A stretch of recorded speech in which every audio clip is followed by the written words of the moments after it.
Side view of the one complete shoe before painting. I decided against putting the little claw at the very top of the heel because it really doesn't chime with the way this dew claw is right here. So we're going to go ahead and leave that out. Another thing I failed to mention, earlier in the video I had these mounted supporting my calves. I found that it was way more comfortable to move them forward to support my below my knee, above top shin, and put the belt in the back instead. So I flipped these over is all I did, and I noticed that I didn't explain that earlier, so those of you who caught that, the padding is in the front now and the belt's in the back, and that's way better support and a lot easier to walk in these things. So now once we get the other shoe done, we'll go on to painting. There's just some paper mache in action. Doesn't this look fun? You like to do this for a living? Sticky glue hands and cut fingers from all the mesh wire. I forgot to mention that working with this wire here and a small little Dremel tool. These tools work great if you don't get if you get the durable tips on them. They'll bust on you when you're cutting that wire if you don't get the real durable wire mesh tips, or I don't think it's wire, it's some kind of material that's laced inside of the bit. But those bits are $5 for $5, and they're damn sure worth the money.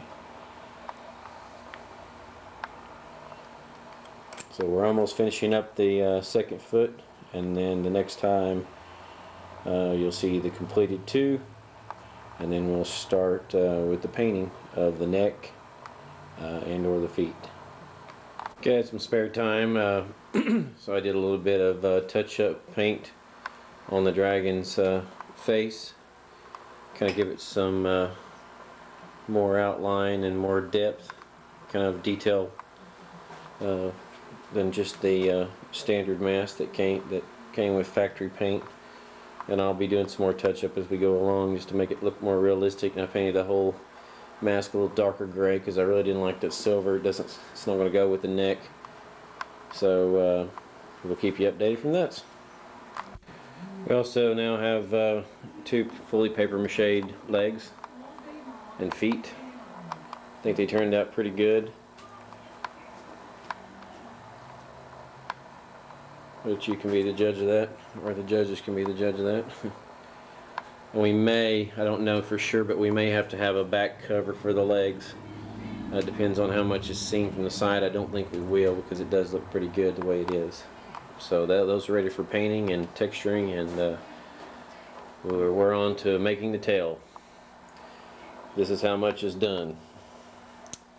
And this tail should get longer. All we have is the hinge mounted, and we're going to start mounting the bars, and we'll keep you updated on the progress. Here's a quick look at the tail.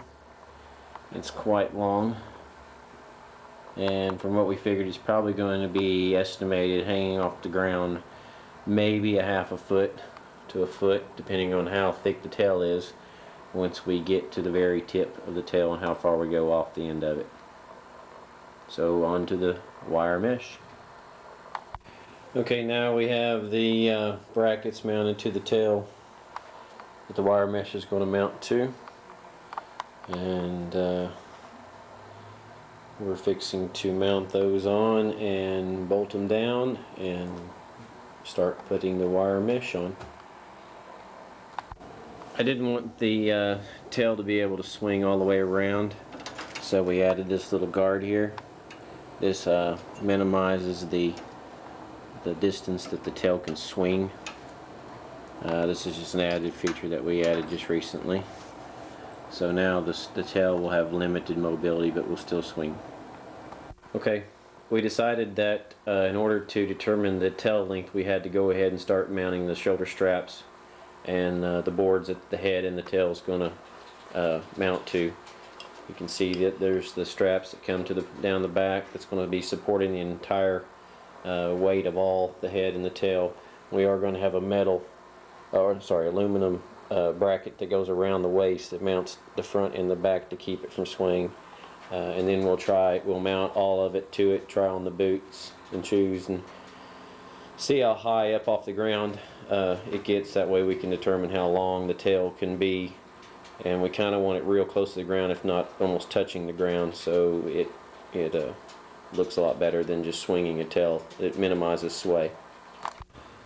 Okay, here is a view of the harness that's going to go around my waist here. This will be the back plate where the actual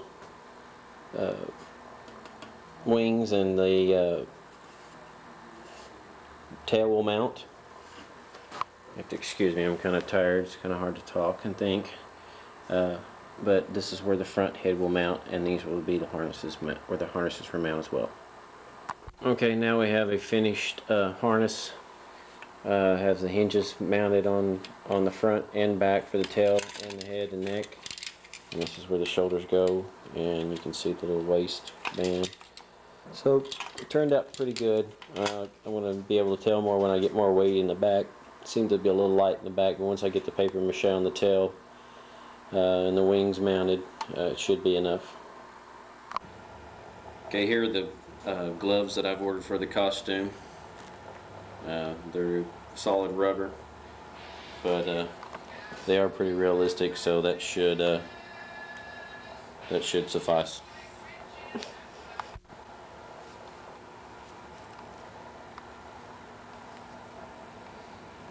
I'll give you a close-up look here. Okay, now we have the wire mesh on the tail, and we've already began the paper mache. Tail comes all the way down to a point here, a wire point. I also put, it's kind of hard to see, but I put the same little horns that I did on the neck all the way up the back. So once paper mache is finished, we'll show you, and then it'll be time to paint. Okay, now we have a finished papered mache dragon tail. Turned out better than expected. Here's a quick look at it. In between here we'll have cloth that matches the paint job. That way the tail can swivel back and forth. Give you kind of a little look. I don't want to swivel it too much, but the whole tail joint will swivel. There's a hinge in between here that you've seen earlier. So that's about it. It's ready for painting after it dries. Okay, here are the boards that I've mounted to attach the wings to. Just give you kind of a view of that. That's what the wings will be mounted to. I built a costume last year that required wings, and I'll show you those wings here in a second when we mount them. Okay, here is a view of the back wings. I built last year for another costume, mounted to the board, and I'll show you the back side as well.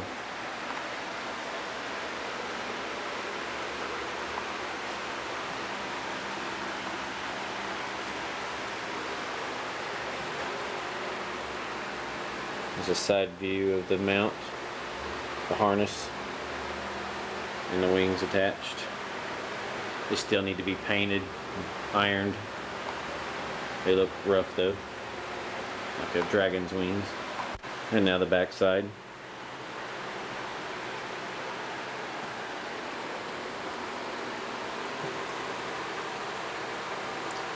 So those are the wings that are mounted and ready for painting.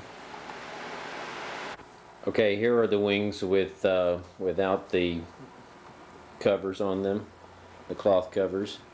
Like I said, I built this last year for a costume, and I will demonstrate what these wings do. It's a pretty cool effect.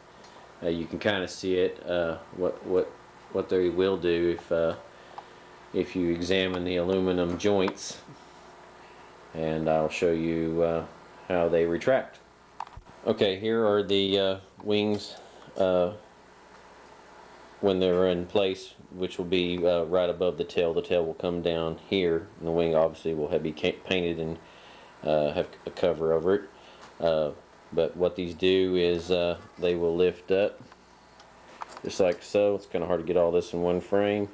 These lock at this point, at this joint here, comes up and out, and you can, earlier you seen how far they extended, but that's the underneath part that's doing all the magic. All swivels. This is a custom design. I don't think you can find the plans for this on the internet, but feel free to copy this idea. I'll give you the little close-up of how the joints are made. Right there, goes up, joints there, and swivels on all. And you may be thinking, how is this going to extend? So what I've done here is I've got a little eye hook right here, and this is mounted to a real durable trot line rope, a little ring, bridle ring from you can get at any store that sells supplies for horse apparel. I wear this on my thumb. The gloves go over my hand, and as I pull this rope forward towards the head, then these wings will open up, and it's a pretty cool effect. I will demonstrate that for you when the costume's built. Now we have the dragon tail primered and ready to do texturing. I ordered some, I purchased some little poster board. I'm going to be cutting some designs to lay over top of the. Okay, here you can see I'm painting the horns bright red on the tail. Got it covered up, and I'm doing the same for the neck as well. So that'll give a really nice effect with the red horns coming out. It'll match the mask. And here's a look at the mask with the shoulder pads that just came in today. These turned out really way better than expected from the picture. Usually you don't really get what you see on the internet. It's a little cheaper made, but these are well built.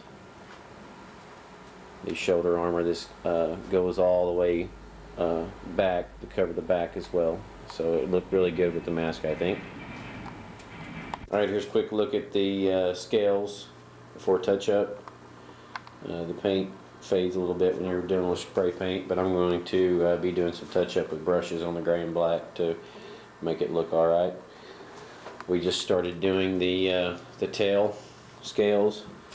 You can see all the scales are being done all the way up the side of the tail, and they turned out a lot better than the neck because we found out what we were doing wrong with the spray paint and the crappy little spray guard that we have here made out of paper.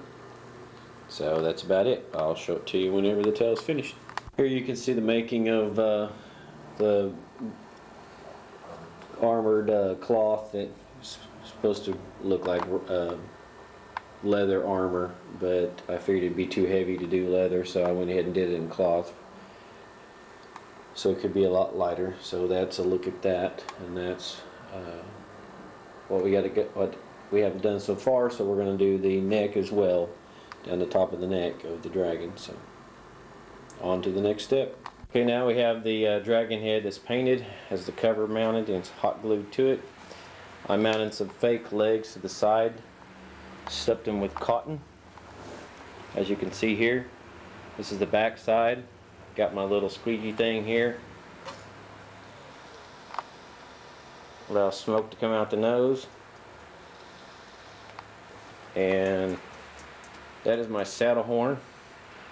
And so the rest is just mounting the wings, covers, and Velcro. And we're going to do a show tonight, kind of a pre-show, and we'll tell you how it goes when we get back in tomorrow morning. Now we have the mask with a